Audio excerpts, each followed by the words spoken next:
Hey there, my friend. It's Dr. Anthony Balduzzi, and I want to welcome you back to another episode here on the Fit Father Project podcast. And boy, do we have a good episode for you today, because we are interviewing one of our amazing Fit Father program members, Tom Dosch. He's 42 years young, and he is the winner of our 2022 transformation contest. So every year we have a transformation contest that starts in January. We invite a bunch of guys to come in and get into a dedicated experience where they track their progress, they take pictures, they get really focused. And Tom worked this program, and he started in January weighing 402 pounds. And at the time of recording this podcast, he's now like 298 pounds. So Tom lost over 100 pounds. He went from the 4s on the scale down to the 2s, and he made such a profound change mentally, physically, emotionally. His energy is higher. He's able to be there for his kids. He's now got this positive momentum that's just driving him forward in life. And he's just so filled up with this new lifestyle and this new mindset. And I think it's really important to bring on guys like Tom, who he would say, and you'll hear him say this conversation, is a quote unquote big guy. It's great to see these big guys succeed massively, because if you're a big guy out there, I need you to know it's possible. I mean, look what Tom has done in this short amount of time by just doing some simple things. He says pulling certain levers, hydration lever, meal timing lever, pushing through and getting some workouts in, and then just building all this positive momentum. And so it's really motivating to see guys absolutely crush it like Tom, lose 100 plus pounds. And I promise you this, we're going to see Tom lose another 100 pounds. It's his goal to see a 1 in front of that scale. He hasn't seen that since like high school. And if you're not a big guy, it's really important to also listen to stories like Tom's, because look, if Tom can lose 100 pounds and pushing now on his way to losing 200 pounds, you can absolutely get off that 30. And you're going to be doing the same thing he's focusing on, getting the hydration, getting the nutrition, getting the right workouts, and getting the mindset dialed in. So Tom, I know you'll listen to this at some point. Congratulations again for just being amazing. And I know the transformation contest and the $10,000 you won was nothing to be your motivation. This was for you. And you really worked this thing. I'm so proud of you. And for everyone listening, take some notes. Tom Dosch is dropping some fireballs throughout this conversation. He's just a wonderful man, someone I'm very proud to be in the Fit Father Project Brotherhood. So without further ado, let's get into today's conversation with Fit Father, Tom Dosch. All right, Tom, welcome officially to the Fit Father Project podcast, my friend. I'm so happy to have you here.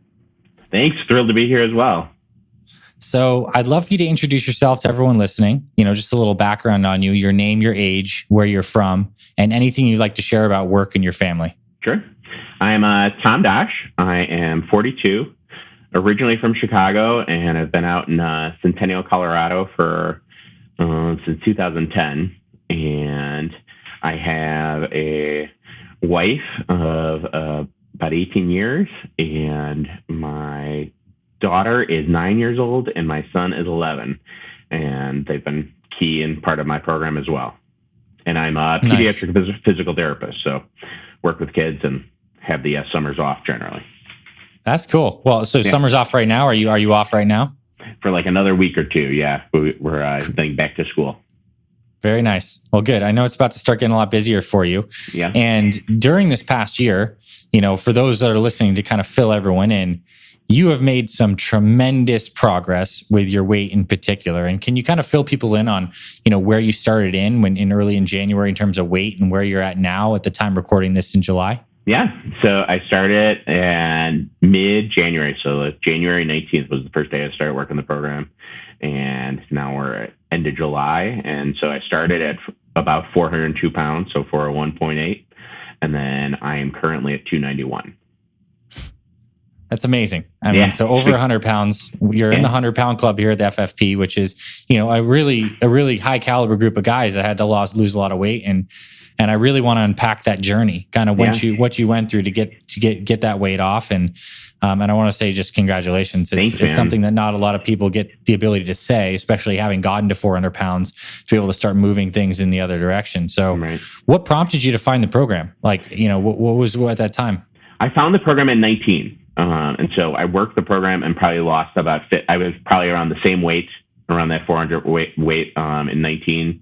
I think I found the Father's Day special, right? Mm-hmm. And started around then and lost about 50 pounds. And then kind of gradually just started slipping on habits and letting old ways back, and then COVID hit. And so got right back up to the same weight and really stopped any of the workouts, stopped any of the good, healthy eating, maybe tried to keep the water up, and kept some habits, but really had lost a lot of the habits. And then I kind of had a conversation with my doctor, with my wife, and basically just said, I'm going to start this and it's going to happen. I'm like, this is it. Like, I can feel it. I know that it's coming and it's going to happen, and it's going to probably happen fast, because I just felt like the discipline was there, and like I was ready to be all in, right? And was ready to turn everything over and kind of work the program to the best of my ability. I felt like I was going to lean on the Facebook group, within like a day or two of starting the program, I found Kat, one of your coaches, and reached out to her and said, hey, do you guys have any coaching? Because I had joined Fit Father for Life during that 19 time. And so just set for a restart. And once I set up, I said, is there any sort of coaching that you guys do or anything like that, so that I can have some accountability? She said, yeah, absolutely. Here's my calendar, and set something up. And by doing that, just having somebody to check in with on a regular basis, and really whine and complain, right? This stuff's hard. And so finding someone that I felt like I could just talk to in a real way and just say, hey, this is really hard. These are the things I struggle with, but I want to do it the right way. Nice. I want to ask you, starting at 400 pounds, it's not easy to get your body moving, in the beginning. So what was like losing your first 20 pounds like? Like, what were you focusing on, and what was your mentality in the early stage of the game? So I'll be honest, I got lucky this year that doing it, having done the the MRTs for the first couple phases of the program, the like Apex and everything like that in 19, I think I gained a lot of strength then, because when I did those, it was really hard to do, get up to 10, go all the way down, and such a mental block, right? Like, I don't know if I can do this. Like, there's no way. Like, you're just huffing and puffing and dripping sweat and not really lifting a lot of weight. And so, this time I started and was really intimidated by Apex 10 originally.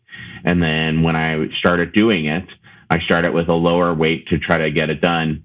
And I did it under 40 minutes the first time. And I was just like, wow. I was like, crap. Now I got to drop. Now I got to increase the weight. Yeah. And that kind of kept happening, right? I was able to go. I started maybe at 10 or 15 pounds in January. And by the end of the month, I was doing, by the end of the 8 workouts, the 8 MRTs, I was probably at about 30 pounds. Oh, wow. You were progressing fast on that thing. Yeah, because I think a lot of that strength had at least held, right? Yep. From at least doing the job and things along those lines. But it was really just that mental piece of it. In like every time, I skipped the first week that I was supposed to do a HIIT workout. I was just like, I'm really intimidated by doing this. I don't want to get back on an elliptical and do a HIIT workout. And then I told Kat and I whined and I said, I don't want to do this. It's really hard, but I know I'm supposed to do it. And so she said, well, just do it and try it. And I did it, and it really wasn't that bad. And I loved that it took 30 minutes, right? That it's a 30-minute workout that I could fit in my day, and felt good afterwards, got a good workout, and, threw a podcast on while I was doing it, and was able to hammer it out. And it was each workout that I did, it was one of those where, I did that workout, right? And it's a sense of like, I can do the next workout because I just did that workout. Yeah. It's almost like I hear this a lot, that the workouts are, as you do the workouts, you're also getting this mental training, and you're kind of like stacking little like notches on your belt, and it starts to build this kind of positive momentum. So that's good. And especially that you were also cranking on the Apex and getting stronger at the time. In your perception of the weight loss, how much do you think for you it was the exercise versus the changes in the nutrition?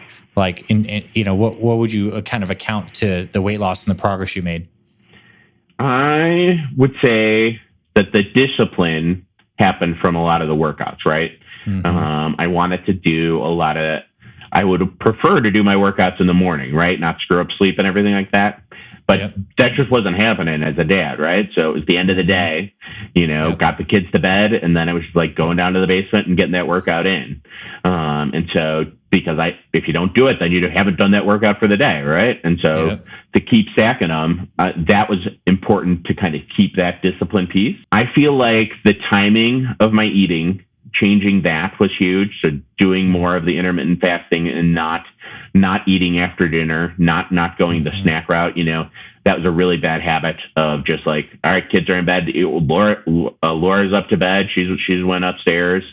The ability to, and then I would just eat crap food, food that didn't even matter. It didn't matter whether it be a bowl of cereal or whatever it was. It was food at times that I didn't need it, and it wasn't fueling anything. So the spacing of food felt good, the standardizing of a breakfast. So we're on more of a 4-day work week. And so then it's 3 days. And so I kind of did the 2 different schedules where I would eat later on those 3 days where I didn't have work, and I'd eat an earlier shake kind of in the morning on those days that I was working.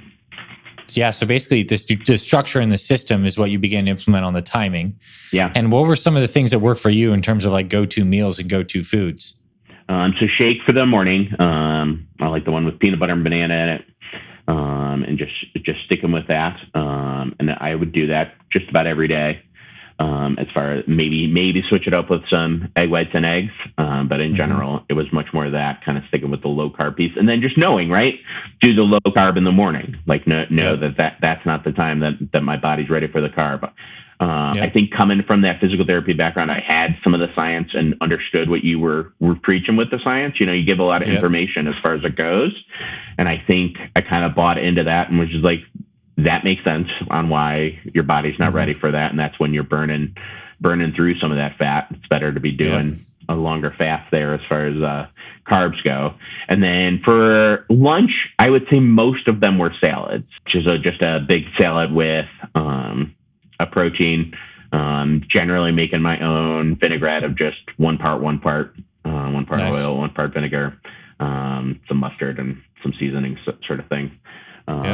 And then dinner, whatever I was making for the family, Tuesday, we'd often be making something that was Mexican. So whether it be tacos, burritos, nachos, and I would just put that on top of a salad instead of actually doing the carb piece of it. And I did that a lot, right? I would just kind of base myself on the veggie piece of it, the veggie component of it, because the family wasn't all in on necessarily the white or the changing the carbs up to brown rice and everything like that. They're getting better at it.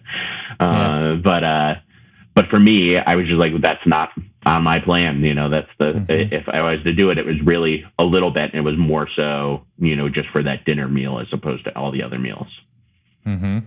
So as you're doing this, what does it feel like to make these nutrition changes? Did it feel like restrictive? Did it feel motivating? Because at first as I'm listening to this, I'm like, shake seems dialed in. You're having basically a salad with lunch, and then you're kind of having protein on some greens again for dinner. And you've sustained this you've been doing this for over 7 months now. Right. Like, how has it felt like mentally and emotionally following this plan on the nutrition front? It felt good. There's something freeing in kind of having some stuff standardized, right? It's one less decision I need to make in life. And, I think maybe in your travel plan, right, you talk about eating healthy isn't glorious, or isn't like it isn't like a glamorous sort of thing, right? Like it's just you're functioning. What are you fueling, right? And so kind of that thought process, whether it be eliminating the nighttime eating or, I would oftentimes eat in between different spots. I'll travel between different sites for my job.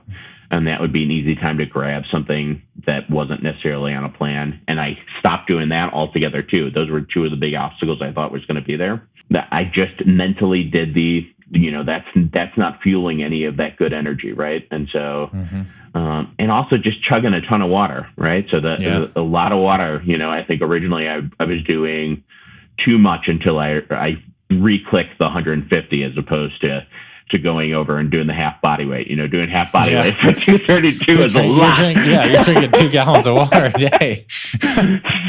So getting back down to 150 was pretty exciting. And nice. The water keeps you pretty full, and you end up craving that as well. That's great.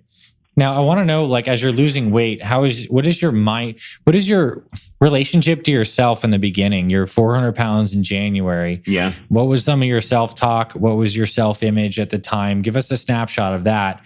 And I'd like to kind of hear how that evolves over time as you start to lose the weight.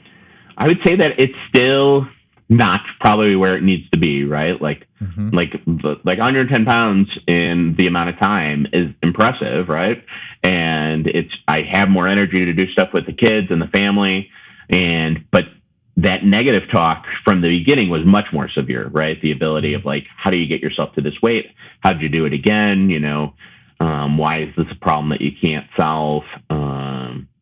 And not feeling like you had energy to do anything, right? Like just feeling lazy. And so I think, doing the workouts and showing up for them show that you're not lazy, right? So that helps a little bit. Like those workouts are no joke. There's not a single one of them that's an easy workout. They all stink. You're the only person I know that makes burpees and mountain climbers look like you enjoy them. Yeah. and so I would tell Kat, I said, burpees and mountain climbers are not fun. And she said, no one likes to do them. And I said, but I'm doing them. And so I think that the more I kept doing them, the more it was just like, yeah, I've got the energy to do these things, like what do we need to do? And feeling like I had more energy, that energy starts coming, right? Within a couple of weeks, the energy started switching the way I was eating, switching the timing. All of those things kind of really, I felt the energy. And so at least that was kind of coming. And then talking to people, whether it be on the Brotherhood Facebook page or talking to Kat, and just saying, I'm not there. And her saying, that's okay. I'll be there for you. I can be proud of you for you. And the more I do it and the more I keep showing up, the prouder I feel, and the more I want to go more. Right? Like I can visualize the day that there is a 1 in front of the weight number, and that was probably pre-high school when that happened, or right at the beginning of high school. And so that's the idea, and I don't know if I visualized that since then, right? Like got over that number, and it wasn't something. Whereas working this program right now, I can see that number. That's amazing. I think it's like you're in the 4s and then you dream to see that 2 number. You've hit that 2 number in front, and now you see new possibilities of a 1 in front. And I mean, you give it another year, we'll see what happens, right? I mean, it's going to be amazing. You can get there, and you have the plan to kind of continue to chip away. So I want to ask you now, like with what you've learned and kind of the momentum you have, what are the main things you're focusing on today? Is it just being consistent with the plan that you do have? Are there particular levers that you're pulling harder than others? And maybe even what phase of the program are you working right now? So I just started phase 3, month 3, because I did a lot of traveling during the summer. And so I did like about 5 weeks of traveling. That's one of the toughest months too. Phase 3, month 3 is no joke. That peak 11, something. Yeah, peak 11 is. For those that get there, Tom can tell you, peak 11 is no joke. That's the workout in phase 3, month 3. I was talking about it today. I think that because it comes after the descent. The descent is, was the MRT in month 2, and is a shorter workout comparatively, timing wise, right? Like it gets done in less than an hour, whereas peak 11, you do it, and it definitely took over an hour to complete it this first time. But it's a good workout, and it felt good. And it was just like, I know the times in my week with school starting up that I can fit it in. And I generally follow the workout schedule that you kind of come up with the Monday through Friday, Saturday being an off day. I know that there are still some levers that I'm working on trying to pull better, right? Like I'm trying to get my sleep better. It's still not where I need to go, but I know that if I get that lever dialed in, it'll probably help some more. I know that we haven't pulled the carb cycling lever yet because I haven't needed to yet, because the weights kind of continue to pull off. And so we're kind of waiting. I've been talking to kind of Kat almost every couple of weeks, and we're kind of waiting to kind of wait until we kind of hit that true stall. I went on a 3-week vacation and went to Alaska, and Portland and Seattle, and then I went home and did Chicago, and Chicago is just a food town, right? And that's where all the food memories are formed, and still dropped 10, 11 pounds each of the past 2 months, which is just awesome, right? Like that's something that doesn't make sense. I did the workouts at most of the places, or I either brought Apex 10s or brought bands to do the Apexes with me. Did some more walks and did some, whatever it was on the cruise ship. I used their gym and just taking advantage of, still showing up for those workouts, right? So that I was kind of grounded in those. And in addition to taking that extra step, and whether the water is a huge deal, to make sure that you're getting that amount. Yeah. And it's so easy when you're traveling to make, a lot of it was road trips. And so it's very easy to kind of let that lever slide. But I made sure that it wasn't a lever that was going to slide. I continued with the 5 water bottles a day, and and kind of stuck with that. I like to get those done by 10 a.m. the first 3, and just so that I'm not going to the bathroom all day. I know that there's going to be 1 hour that I need to go, and that's got to get in, and then the rest I can kind of slow pace the last 2 bottles. But I find that very helpful to just mentally conquer. Some people really have a thing with water, and they're like, it doesn't taste good. I'm like, but it's fueling what you need, whether you like the taste or not. You just get better at chugging it. That's a lot of insight you just shared there. I think this idea, you said the word grounding and anchors. And insofar as it's hard when you travel, the fact that you did focus on these simple anchors of meal timing schedule, getting at least a couple of your workouts in where you can, and even the water every day is almost like a daily affirmation, especially in the morning, slamming those first 3, that helps to rebuild that positive momentum. And it's a through line that you can carry no matter where you're at. And I imagine that's a big reason why you were so successful, while you're traveling, continue to lose the weight, because you kept those things with you. That's fantastic. Absolutely love that.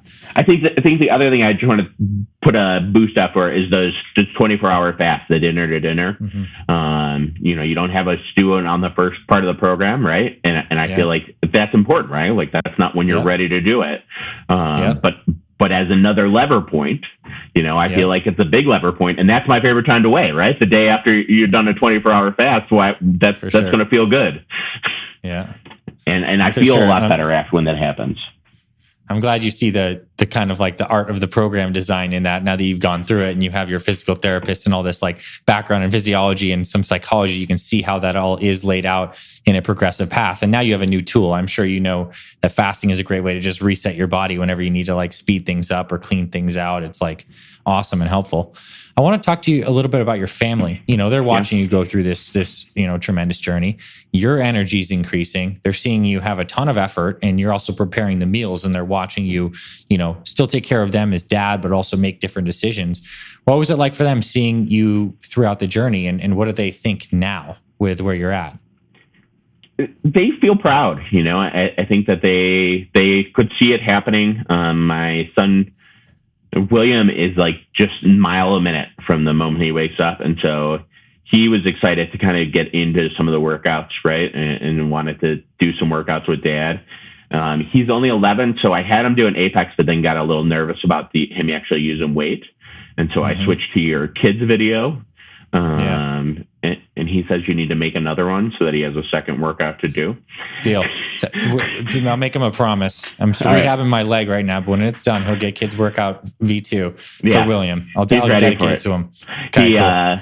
But so while I was traveling this past week, for my HIIT, that's what I did. I did the kids workout with him. Mm-hmm. And that's fun, right? Nice. That's pretty sweet to be able to do. But Laura has been really supportive on everything that I did.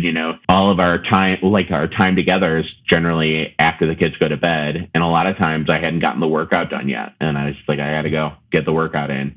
And I think having the workout equipment in my basement, right? So just some dumbbells, dumbbells on a bench, and an elliptical, kind of allowed it to not be an obstacle. And so I would just go, and then I'd still come back and hang out with her afterwards, but I still fit that workout in. And then Elizabeth's been great too. She's not Miss Workout Girl, but she's done workouts alongside us. She's gotten on the elliptical, and she fills my 5 water bottles up every night, and she lets me know that it's a lot of water bottles. And I say, no, but thank you for filling it up. And it just makes it one less obstacle for me the next day, to know that there's water that's there, and I still have to drink it until it's gone, so she can fill it up the next day. That's awesome. And you're very right. Just on that last point of like all these little friction points where you've paved the path. You have the setup in the basement. You have your water bottles pre-filled. You know that you're having your shake in the morning. You've maybe done some meal prep and prepared a couple things ahead of time. These little things just grease the wheel. And then when that wheel spins easier, it's like more fun. And when it's more fun and you're seeing results, then you want to stick to it. And then you can see possibilities of where you want to go. So, I mean, this kind of describes largely what you've been telling us about in this path. It's really amazing. I want to know what's it been like being a part of the Fit Father Project Brotherhood, getting to be in this group of guys that are all very committed to these same values of health and fitness. Like, what's it been like, and how much do you attribute, I guess, your success or your engagement in this program to part of the community, whether it's our team or the Brotherhood? I'd love to hear about that aspect of this for you. I think just watching it, I've been a long time lurker, right? As far as it goes, and kind of watching, hey, people are having success, people, when they apply themselves, are actually having that success. And then, I felt like I wanted to be there and answering questions and stuff like that. And at one point I felt like somebody else commented on one of the answers that I had. And I was just like, oh, I don't know if this is for me. I don't do a ton on social media. And so, but I think it's partially just being sensitive, right? It's that ability of being sensitive and knowing that my feelings could be hurt easily, after years of kind of beating myself up. In addition, I then looked at it from the other lens that they're just trying to help, like literally any answer that's on there is an answer of someone trying to help. That they're showing up literally trying to help, that no one's trying to beat anybody down. That was more so me kind of taking it that way. And so I couldn't imagine posting my picture shirtless or anything like that on any of the stuff, and luckily kind of my time synced up with kind of when the transformation project was. And so I took shirtless picture right around that 400 pounds. Right. And so now I'm taking one, and then would take one at the end of each month. And I've continued to kind of do that. And a lot of times I'll post that and kind of post what the weight numbers are that I'm doing and kind of what obstacles were for the month, so that I feel like I'm doing that true check-in. And then, so it's been really helpful because people really want to build you up on the program. They don't want to, the people are going through the same exact struggle, right? And for so sure. I'm pretty excited whenever there's a big guy who joins the program, because a lot of the numbers are in the 2s when they're starting, right? Or even in the 1s. So you don't have lots of 4s and 3s that are starting. And so when I see somebody else ready to do it, I'm like, let's go, right? Let's fire it up. And there are a couple guys right now kind of who have broken from that 3 to the 2 range. And that's awesome, because I think there are a couple other big guys in that program who are working it and chopping wood, as Tony says, or, and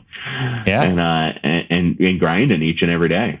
And I want to say a little bit of appreciation about you as one of our very successful recent big guys. It's like really means a lot that you're in there showing up, because I think you show a new level of possibility to a lot of guys who, have this next level of feeling like, I don't even know if this is possible for me. It's the difference between losing 30 pounds and maybe needing to lose 200 pounds. Right. And you're absolutely kicking ass on that. And I want to know, what was it like winning the transformation contest?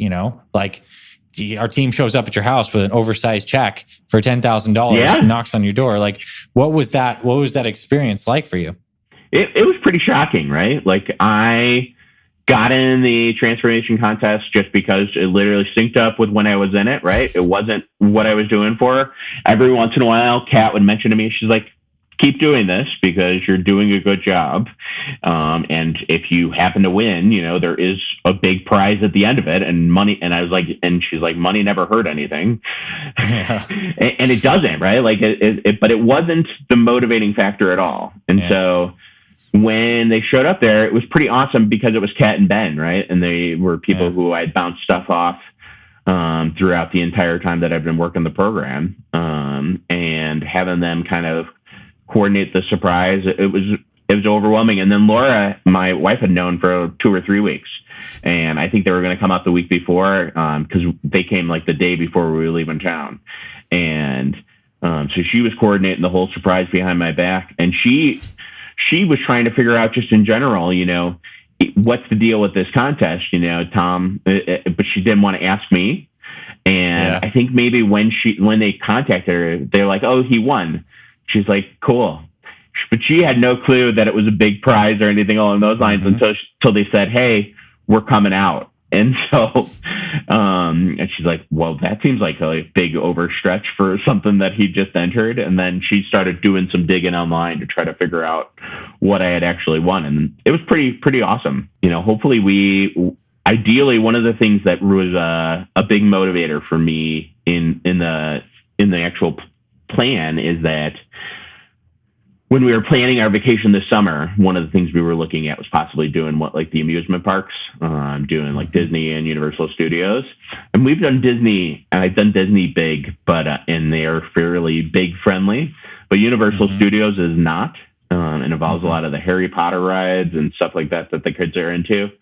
And it was a really big blow to not be able to, I had to just take it off the table because I didn't want them to go and not be able to take them on these roller coasters. Right. And so that's probably a big portion of where the winnings will go towards is taking them on that trip, That's going to be awesome. We'll do that next year, and that'll be pretty sweet. That's going to be really sweet. Insofar, I want you to obviously please send us a picture when you guys are like literally on that coaster. It better be a selfie of you like in there with your kids, ready to go on the ride. Honestly, that's incredible. And that kind of makes me ask the question of what were some NSVs, some non-scale victories that were memorable along the way for you in this journey?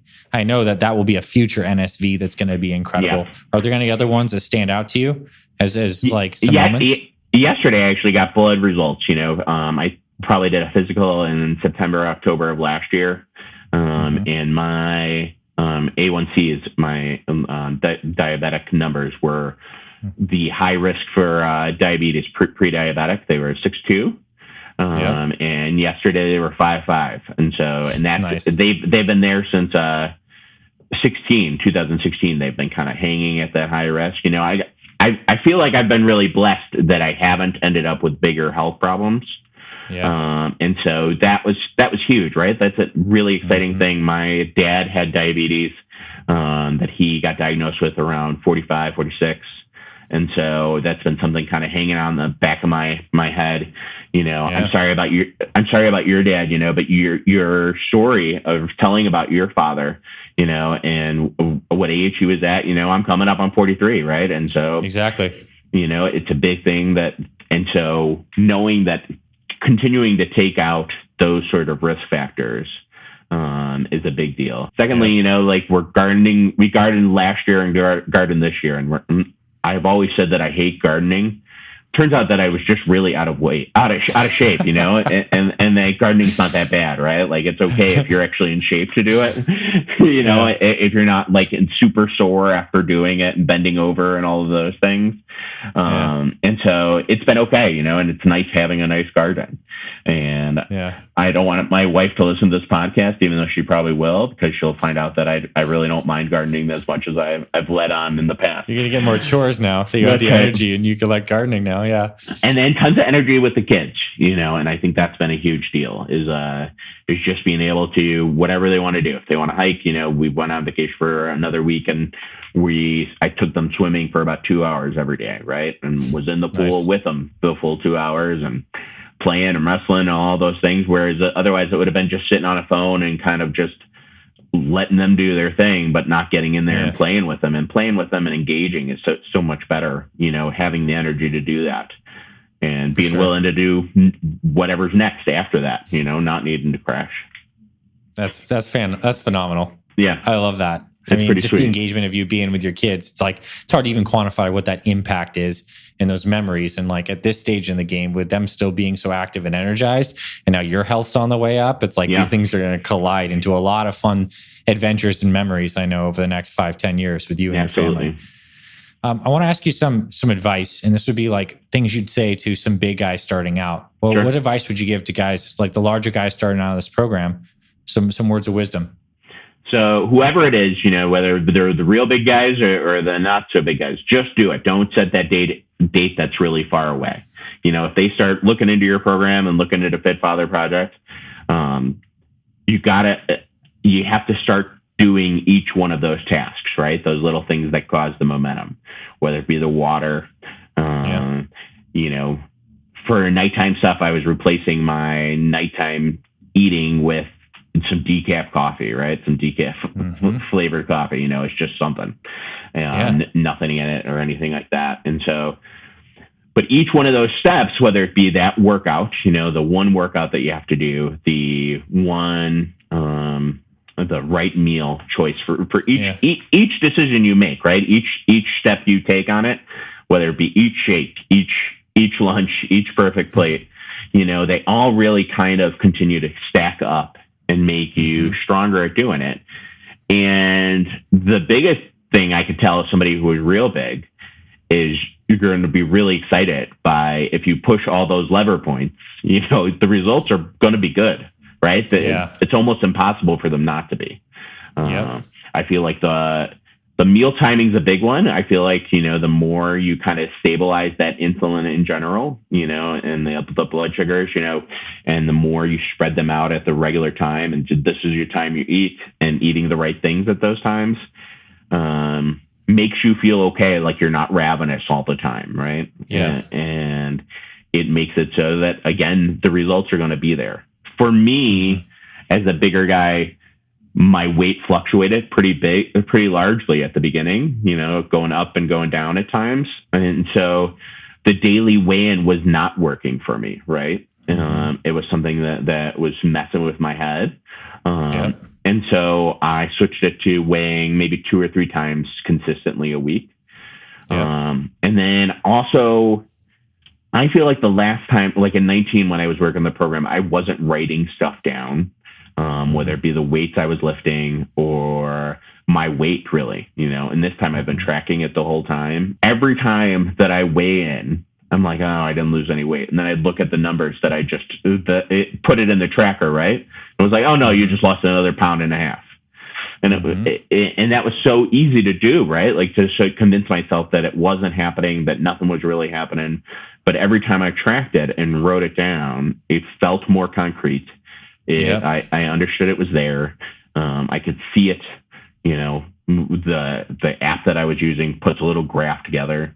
That graph's pretty nice to look at right now. It's a graph that's just straight down, straight down. It doesn't make any sense, that's the graph right now. And so I feel like, tracking things is really important. I think that it's important to not in general do the tracking all the food. I think that's not something that you have us do. But if you're working with somebody, so like when I was working with Kat, like I felt like at one point my weight didn't go down in a week. And she's like, just write it down for the week, just so that you can see it.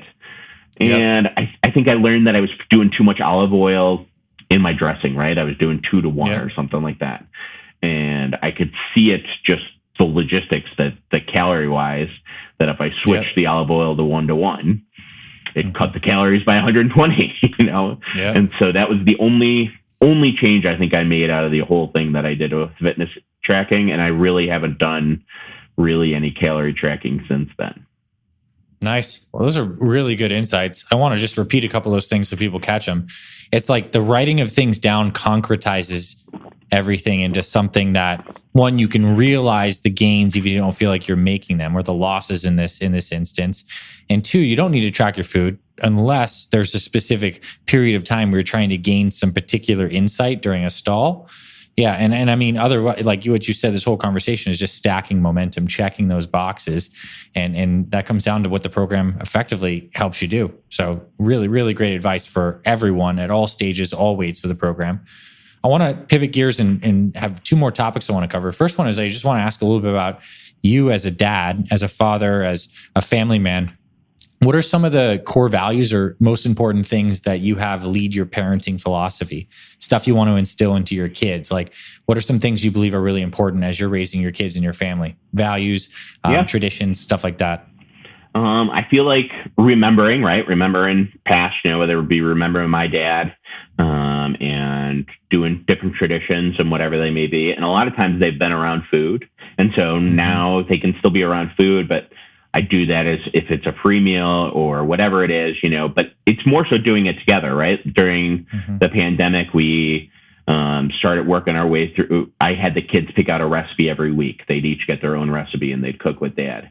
And so we're still cooking together. And I feel like meal prepping and doing all of those things together is important. So I think spending time with family is really important. Giving back, whether it be at church or to other people, and just being a good person to other people. I work with kids who have special needs and who have a lot of challenges that they face.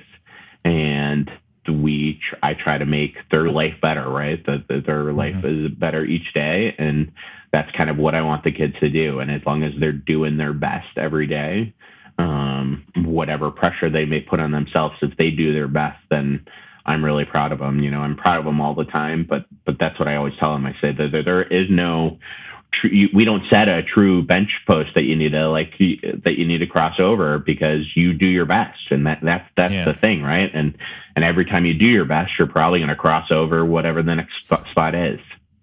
Yeah. Well said. That's definitely the kind of mindset that you can keep on going with. Your best is always improving and changing as your capacity increases. Right. I love that. Now, you mentioned church. I'm curious. A lot of guys come on here and say that, I started this as a physical journey to improve my health. And I found out that this ended up being very much like a spiritual journey as well. Yeah. Has that been a part of this for you in any way?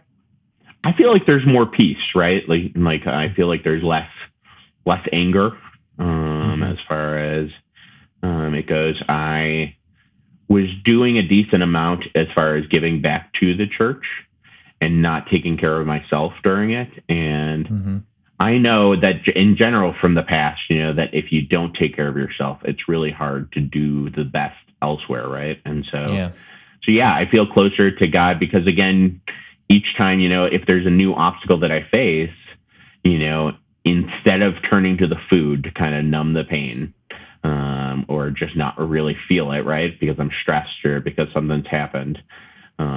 I know that I don't need to, sometimes I just need to sit in the uncomfortable, right? That my wife's really good at kind of telling that line, that sometimes it's just uncomfortable, and that's okay.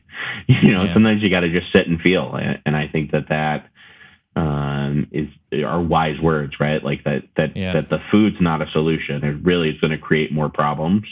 And so for me, that's been a big thing in being able to truly feel things, process them, and then be able to handle them.